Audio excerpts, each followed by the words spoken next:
بسم اللہ الرحمن الرحیم۔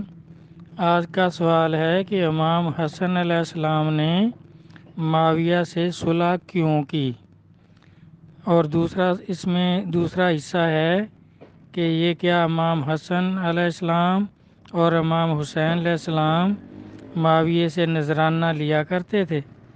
تو پہلا میرا بھائی یہ سوال کہ انہوں نے صلح کیوں کی۔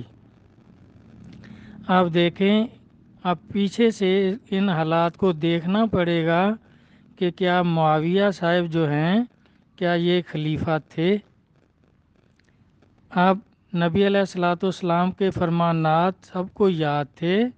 جب حضرت عثمان غنی رضی اللہ عنہ کی شہادت ہوئی تو حضرت علی علیہ السلام باقاعدہ طور پر خلیفہ مقرر ہو چکے تھے، کیونکہ عمر رضی اللہ عنہ نے ان دو آدمیوں کے نام جو دیے تھے تو حضرت عبد الرحمن بن عوف رضی اللہ عنہ نے اس میں الیکشن کروا کے ثوابدید سب سے حاصل کر کے اسی ٹائم اعلان ہو گیا تھا کہ تیسرے خلیفہ جو ہیں وہ حضرت عثمان غنی ہیں اور چوتھے جو ہوں گے وہ علی علیہ السلام ہوں گے۔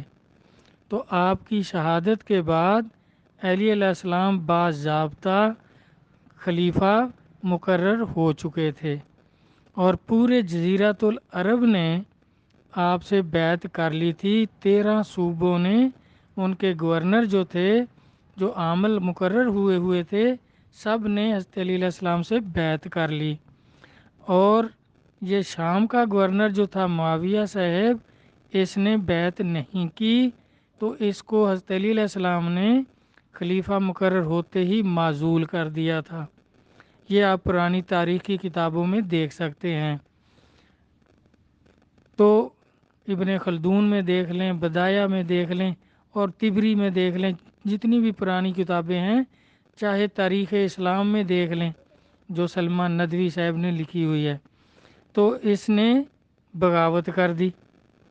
اس نے آپ کی خلافت کو تسلیم نہیں کیا بلکہ بغاوت کر دی، کیونکہ نبی علیہ السلام فرما گئے تھے، یہ بخاری شریف کی حدیث اس میں موجود ہے کہ آپ نے ایک صحابی سے فرمایا تھا نا، سب کو یاد ہے وہ حدیث، کہ تجھے ایک باغی گروہ شہید کرے گا، آپ اسے جنت کی طرف بلائیں گے اور وہ دوزخ کی طرف آپ کو بلائے گا۔ تو اس طرح اس نے نبی علیہ السلام چونکہ غیب جاننے والے تھے، تو آپ نے یہ پہلے ہی فرما دیا تھا کہ یہ باغی ہے اور دوزخی ہے۔ یہ میں نہیں کہہ رہا، بخاری شریف کی حدیث دیکھ لیں، اور بھی کئی حدیثیں ہیں جس میں اس کی بغاوت اس سے ثابت ہوتی ہے کہ یہ بغاوت کرے گا۔ تو اس نے واقع ہی، آپ دیکھیں، جب سب جزیرۃ العرب نے آپ کی خلافت کو تسلیم کیا تو پھر معاویہ صاحب نے کیوں نہیں کیا؟ کیونکہ یہ پہلے سے ہی اس کے دل میں بغض تھا، نبی علیہ السلام سے بھی ان کو بغض تھا، اس خاندان بنو امیہ کو، اور علی علیہ السلام سے بھی بغض تھا۔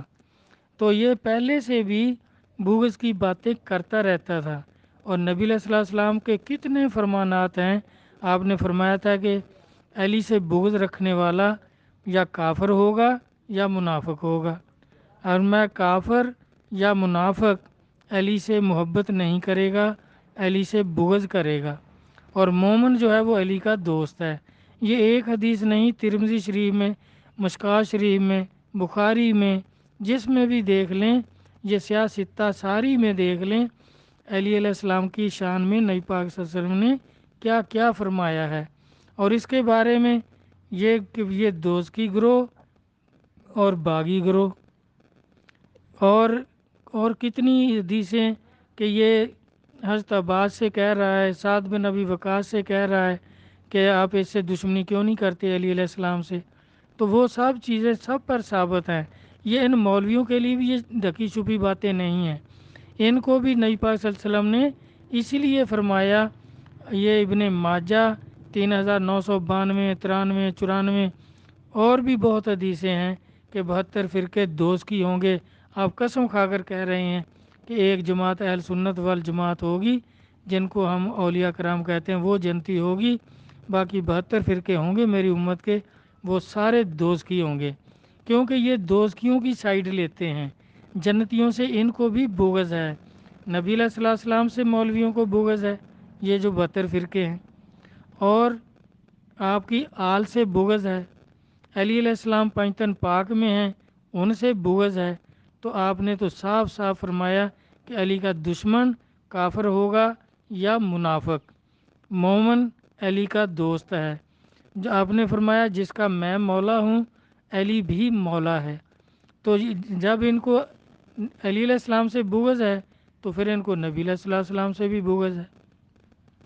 تو اس طرح اس نے جب بغاوت کر دی تو وہ اس کا رزلٹ کیا ہوا آپ دیکھ لیں، جنگ جمل ہوئی، ان کو بھی اس باغی گروہ نے اپنے ساتھ ملایا، اماں عائشہ کو دھوکہ دیا، اور طلحہ رضی اللہ عنہ، حضرت زبیر رضی اللہ عنہ کو دھوکہ دے کر ساتھ ملایا، کیونکہ وہ تو کسی صوبے کے گورنر نہیں تھے، ان کے پاس تو کوئی لشکر نہیں تھا۔ لشکر تو اس کے پاس تھا کیونکہ یہ کئی سالوں سے شام کا گورنر تھا، اور مصر بھی اس کے قبضے میں تھا، عمرو بن عاص اس کا ساتھی تھا، تو یہ دو صوبے اس کے زیر نظر تھے، زیر نگرانی تھے، تو ان پر یہ کتنے سالوں سے گورنر تھا، اس کے پاس باقاعدہ لشکر تھا، اور اس لشکر کو لے کر اس نے ان کو بھی ساتھ ملایا، جبکہ وہ پچھتاتے رہے راستے میں۔ اب دیکھیں اماں عائشہ کو جب یہ ساتھ لے کر جا رہے تھے جنگ جمل کے لیے، تو راستے میں ابوا ایک جگہ ہے، بستی ہے، تو وہاں کے کتے بھونکے، یہ واقعہ سب کو یاد ہے، ان کو بھی یاد تھا۔ تو اماں نے پوچھا یہ کون سی جگہ ہے، تو انہوں نے کہا یہ ابوا ہے۔ تو آپ نے کہا میں تو پھر واپس جاتی ہوں، کیونکہ نبی پاک نے فرمایا تھا کہ ابوا کے کتے بھونکیں گے اور میرے حرم میں سے بھی ایک اس لشکر کے ساتھ ہوں گی، وہ حق پر نہیں ہوں گی۔ تو انہوں نے پھر جھوٹ بولا اس لشکر نے کہ نہیں جی وہ تو یہاں سے دور ہے، یہ کتے ویسے ہی بھونک رہے ہیں۔ اب جو مستند تاریخیں ہیں اس میں آپ دیکھ سکتے ہیں، یہ جو اس جو گمراہ فرقوں نے اپنے طرف سے من گھڑت حدیثیں بنائی ہوئی ہیں، ان کو ماننے کی کوئی ضرورت نہیں، ورنہ یہ آپ کو بھی گمراہ کر دیں گے، کیونکہ نبی پاک صلی اللہ علیہ وسلم نے یہ بھی فرمایا تھا کہ ایک زمانہ آئے گا حدیثیں تمہارے لیے بہت ہو جائیں گی، ایسی حدیثیں سنو گے جو تمہارے باپ دادا نے نہیں سنی ہوں گی۔ تو صحابہ نے عرض کیا یا رسول اللہ صلی اللہ علیہ وسلم پھر ہم کیا کریں؟ فرمایا ان کو قرآن پر پیش کرنا، اگر قرآن کے ساتھ مطابق ہوں تو مان لینا، ورنہ چھوڑ دینا، کیونکہ لوگ من گھڑت حدیثیں بنائیں گے، میری طرف منسوب کریں گے، ان کا ٹھکانہ جہنم ہے۔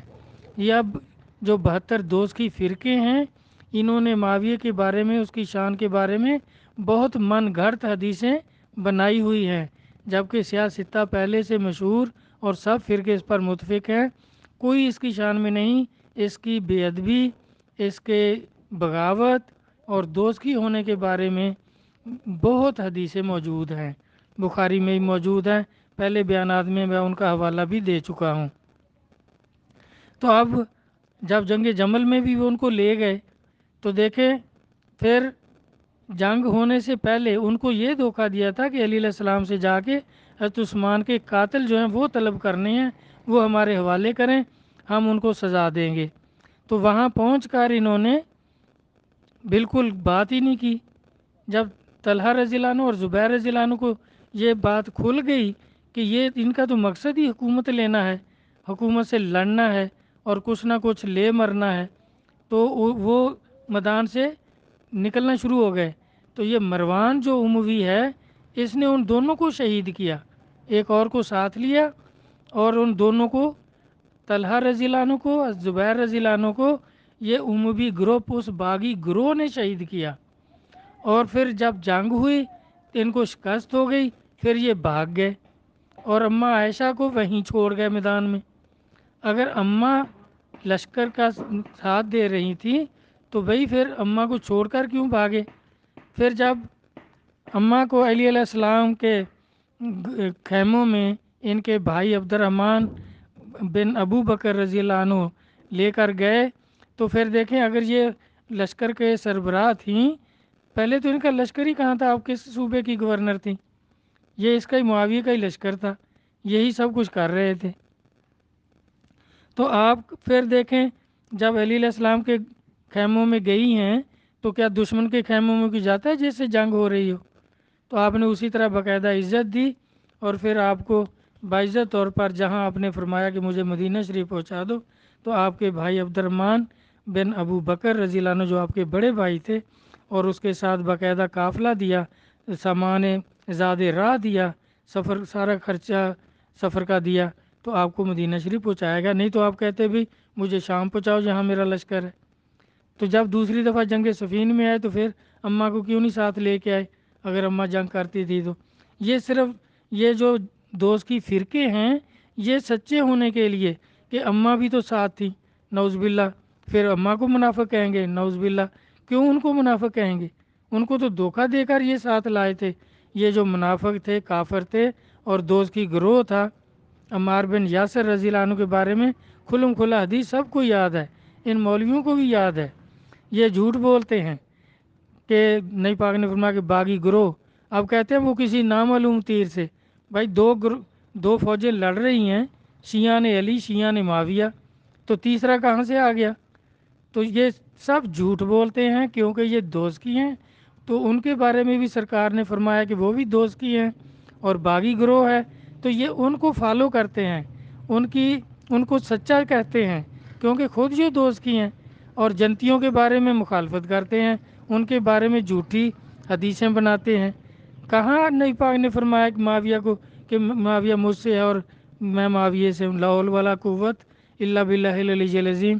اتنے جھوٹے مولویوں کو اللہ دوزخ تو کہہ رہا ہے، دوست کی تو فرما رہے ہیں اللہ کے نبی بھی، اور اللہ تعالیٰ نے فرمایا کہ یہ مولوی دوست کی ہیں۔ سورۃ بقر 81 نمبر آیت پڑھ کر دیکھ لیں کہ یہ حافظ مولوی جتنے بھی ہیں یہ زبانی پڑھنا جانتے ہیں، یہ قرآن کو نہیں جانتے۔ پھر کہتے ہیں کہ یہ یہودیوں کے بارے میں ہے، قرآن کے حافظ مسلمان ہیں، مولوی ہیں۔ یہودی کون سا یہودی جو قرآن کا حافظ ہے؟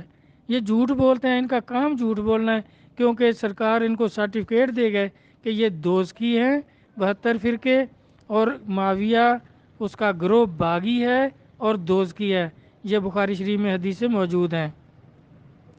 تو اس طرح امام حسن اس وقت بھی اس نے بغاوت کی، اور یہ کہتے ہیں کہ امام حسن علیہ السلام نے صلح کیوں کی؟ اب دیکھیں امام حسن علیہ السلام صلح کرنے کیا شام گئے تھے، یا وہ معاویہ صاحب شام سے صلح کرنے آیا تھا کوفے؟ جب امام حسن علیہ السلام کو 13 صوبوں نے اپنا خلیفہ مقرر کر لیا، ان کی بیعت کر لی، 6 ماہ آپ خلیفہ رہے، تو پھر یہ لشکر لے کر صلح کرنے آیا تھا؟ صلح تو تھی، جنگ کون سی تھی؟ صلح تو پہلے ہی تھی، یہ شام اور مصر پہ حکومت کر رہا تھا، کرتا رہتا، اور 13 صوبوں نے امام حسن علیہ السلام کو قبول کر لیا تھا، خلیفہ مان لیا تھا، تو وہ اپنے 13 صوبوں پہ حکومت کرتے رہتے، صلح ہی تھی، جنگ تو تھی ہی نہیں۔ یہ لشکر لے کر جو آیا ہے تو کیا صلح کرنے آیا تھا؟ اس نے آتے یہ کہا، اب نہیں کہا کہ وہ حضرت عثمان کے جو قاتل ہیں وہ ہمارے حوالے کرو، اب کہا کہ حکومت ہمارے حوالے کرو، نہیں تو جنگ لڑو۔ اب امام صاحب تو جانتے تھے کہ سرکار نے فرمایا ہے کہ یہ باغی ہے اور دوزکی ہے، اس کو مسلمان کے خون کی کوئی قیمت نہیں ہے اس کے نزدیک۔ اب دونوں طرف سے مسلمان شہید ہوں گے، پہلے بھی اس نے کتنے مسلمان شہید کروائے، جنگ جمل میں اور جنگ صفین میں، اور پھر 2 صوبوں پہ آ کے اس نے بات ختم کر لی کہ ٹھیک ہے مجھے 2 صوبے دے دو تو ٹھیک ہے ہم لڑنے چڑھ جائیں گے، اور سرکار فرما رہے ہیں یہ باغی گروہ ہے اور یہ دوزکی ہیں۔ عمار بن یاسر والی حدیث سب کو یاد ہے، مولویوں کو بھی ساری حدیثیں یاد ہیں۔ یہ جان بوجھ کر باغی کا ساتھ دیتے ہیں، دوزکی کا ساتھ دیتے ہیں، کیونکہ ان کو بھی سرکار نے فرمایا ہے کہ 72 فرقے دوزکی ہیں، یہ بالکل دوزکی ہیں، اس لیے اس کا ساتھ دیتے ہیں۔ اب جنتی ان کو وارا نہیں کھاتے نا، کیونکہ ان کو نبی پاک سے بھی بغض ہے، ان کو آل نبی سے بھی بغض ہے، اولاد علی اور خود علی علیہ السلام سے بھی بغض ہے، اور سرکار کا صاف فرمان ہے کہ علی کا دشمن منافق ہوگا یا کافر ہوگا۔ بغض رکھنے والا، کتنی مشہور حدیثیں ہیں کہ انصار فرماتے تھے کہ ہم منافقین کی پہچان اس طرح کرتے ہیں کہ وہ علی علیہ السلام کا نام لیتے ہیں ان کے سامنے، اگر وہ جل سڑ جاتا ہے، بغض کرتا ہے، ہم سمجھ جاتے ہیں یہ منافق ہے، اگر پیار کرتا ہے تو ہم سمجھ جاتے ہیں یہ مومن ہے۔ تو اس طرح امام حسن علیہ السلام کو وہ سب کو یاد تھا کہ اب یہ فوج لے کر آ گیا ہے، یہ لازمی اس کے نزدیک لاکھوں مسلمان مارے جائیں، اس کے نزدیک کوئی بات نہیں، اس کو تو حکومت چاہیے، یہ حکومت کا لالچی ہے، حکومت کو نہیں چھوڑے گا۔ تو دونوں طرف سے، حالانکہ 13 صوبوں والا حکومت چھوڑ رہا ہے تو یہ کہتے ہیں صلح کر رہے ہیں، اور ایک صوبے والا اڑا ہوا ہے کہ نہیں تو لڑے مریں گے اور ماریں گے، لڑ لو۔ یہ کون سی صلح ہے؟ یہ تو امام صاحب حکومت سے دستبردار ہوئے ہیں کہ چھوڑو اس لالچی کو، حکومت دو، مسلمان جو ہے نانے کی امت کو بچاؤ، کیونکہ دونوں طرف سے مریں گے تو مسلمان، اس کو کیا ہے؟ پہلے بھی اس نے کتنے مروائے ہیں، ان کا قتل بھی تو اس کے ذمے ہے۔ اور یہ بھی فرمان ان کو یاد تھا نبی علیہ الصلوۃ والسلام کا کہ یہ باغی گروہ ہے، دوست کی گروہ ہے، اور یہ باز نہیں آئیں گے قتل و غارت سے۔ اس لیے آپ نے پھر اس نے 3 شرائط پر آپ نے خلافت چھوڑ دی اور مدینہ شریف واپس چلے گئے۔ صلح کوئی نہیں ہے۔ وہ 3 شرائط کیا تھی؟ اس نے کہا جی جتنی شرطیں رکھ لو، کیونکہ اس نے کون سا ان کو ماننا تھا، وہ شرائط اس کو قبول ہی نہیں تھی، تو اس لیے اس نے وہ 3 شرائط پر آپ حکومت چھوڑ کے مدینہ شریف چلے گئے۔ وہ 3 شرائط یہ تھی کہ جو لوگ ہمارا ساتھ دے رہے ہیں ان سے آپ انتقام نہیں لیں گے۔ دوسرا تھا کہ اپنا جانشین، جب تم مرے اپنا جانشین مقرر نہیں کرے گا، تو یہ دونوں سے پھر گیا، مکر گیا، اس نے انتقام بھی لیا اور اپنا جانشین بھی یزید کو مقرر کیا۔ اب کہاں اس میں وہی بغاوت والی اور دوستی والی اس کی جو عادت تھی، جس کے بارے میں سرکار سرٹیفکیٹ دے گئے تھے، اور ان 72 فرقوں کو بھی سرٹیفکیٹ دے گئے ہیں کہ یہ بھی دوست کی ہیں۔ تو تیسری یہ تھی کہ حضرت عمر رضی اللہ عنہ کے وقت سے جو وظائف، جو نقد پینشن اہل بیت کی مقرر ہے، سرکار کے وقت سے آپ خمس لیتے تھے، جو بیت المال میں مال آتا تھا، مال غنیمت، اس میں 5واں حصہ اہل بیت کا ہوتا تھا۔ تو جب حضرت عمر رضی اللہ عنہ کا دور ہے تو انہوں نے نقد وظیفہ مقرر کر دیا کہ ہر مہینے اہل بیت کے جو ہے حضرت عباس رضی اللہ عنہ سے مشورہ کر کے، حضرت علی علیہ السلام سے مشورہ کر کے وہ مقرر فرما دیا تھا، وہ ہر مہینے ان کو ملتا تھا۔ تو وہ یہ کہتے ہیں کہ یہ نذرانہ دیتا تھا۔ نذرانہ تو ہوتا ہے جو خود دو، یہ تو بیت المال کیا معاویہ یا اس کے باپ کا تھا؟ بیت المال تو حکومت کا تھا، ملک کا تھا، ریاست کا تھا۔ اس ریاست میں سے، اس خزانے میں سے جو حضرت عمر مقرر فرما گئے تھے وہ سب حکومتیں دیتی رہیں۔ عثمان غنی بھی دیتے تھے، علی علیہ السلام کا وقت تھا اس وقت بھی وہ لیتے تھے، پھر امام حسن علیہ السلام، حسین علیہ السلام، حضرت عباس، ان کے خرچے، یہ وظیفے مقرر تھے۔ ابھی دیکھیں یہ مولویوں کو تو یہ بھی نہیں پتہ کہ ریاستیں جب کسی ملک میں ضم ہوتی ہیں تو کیا شرائط ہوتی ہیں۔ ابھی بھی اپنی ریاست بہاولپور ہے، رانی پور ریاست ہے، اور کتنی ریاستیں ہیں، دیر ہے، سوات ہے۔ ان کے جو نواب تھے انہوں نے ریاستیں ضم کی پاکستان میں، تو وہ اس کی نقد پینشن قائد اعظم نے مقرر کی تھی، اب بھی وہ لیتے ہیں۔ نواب صلاح الدین جا کر دیکھ لیں بہاولپور میں، اب بھی کتنی نقد پینشن ان کو کروڑوں میں ملتی ہے، کیونکہ انہوں نے اپنی ریاست چھوڑی ہوئی ہے، تو وہ اللہ واسطے نہیں دیتا کوئی بھی۔ جس طرح ملکہ الزبتھ ہے، شاہی خاندان برطانیہ میں، اب بھی ان کے وظیفے مقرر ہیں، جو بھی حکومت ہوتی ہے وزیر اعظم دینے کا پابند ہے ان کو۔ تو اس طرح یہ سب حکومتیں تو پابند تھیں، یہ کوئی معاویہ کے باپ کا نہیں تھا بیت المال جس سے وہ ان کو نیاز دیتا تھا، نیاز تو مقرر نہیں ہوتی، وہ تو آپ کے وظیفے جو تھے وہ مقرر تھے، اور حضرت عمر رضی اللہ عنہ نے مقرر کیے تھے، تو وہ لینا تھا، ان کا حق تھا، تو وہ اس نے بند نہیں کیے، نہ کر سکتا تھا، ورنہ اسی وقت ساری امت اس کے خلاف ہو جاتی، کیونکہ امت تو دل سے پہلے بھی اس کو تسلیم نہیں کر رہی تھی۔ انہوں نے تو امام حسن علیہ السلام کو تسلیم کیا تھا، 13 صوبوں نے ان کے ہاتھ پر بیعت کی تھی، اور 6 ماہ وہ خلافت کرتے رہے۔ جب اس نے پھر دوبارہ بغاوت کی تو پھر آپ چھوڑ کر چلے گئے ان 3 شرطوں پہ، جس پر اس نے 2 سے بالکل پھر گیا، گورنر کو ایک صوبے سے دوسرے صوبے بدلی کرتا تھا، وہاں جا کے پھانسی دے دیتا تھا۔ یہ تاریخوں کے حوالے جو میں نے بتائے ہیں ان سے آپ دیکھ سکتے ہیں کہ یہ کتنا کا اچھا تھا۔ ہادی اور مہدی اس کو کہتے ہیں، تو کتنا کوئی اس کا ایک کام بتا دیں جو اس نے ہدایت والا کام کیا ہے۔ اور مہدی کہتے ہیں یہ مولویوں نے بنائی ہوئی ہیں حدیثیں، تو کہاں اس سے کہاں ہدایت پھیلی ہے؟ اس کی شادیاں ان گنت تک تاریخ نہیں بتا سکتی، کوئی مولوی نہیں بتا سکتا۔ یہ ہدایت والوں کے کام ہوتے ہیں۔ ہر مہینے 4 شادیاں، کوئی 15 دن کے بعد پہلی 4 چھوڑ دیتا تھا، نئی کنواری 4 شادیاں کر لیتا تھا۔ یہ بھائی ان کا دین سے نہ اسلام سے کوئی تعلق نہیں تھا۔ سرکار فرما گئے، سرٹیفکیٹ دے گئے کہ یہ باغی ہیں، دوزخی ہیں، اور مولوی جو ان کی مدد میں، تعریف میں، ان کی وکالت میں جاتے ہیں، ان کے بارے میں بھی سرکار سرٹیفکیٹ دے گئے ہیں کہ 72 فرقے دوزخی ہیں، کبھی جنت میں نہیں آئیں گے، کبھی دوزخ سے نہیں نکلیں گے۔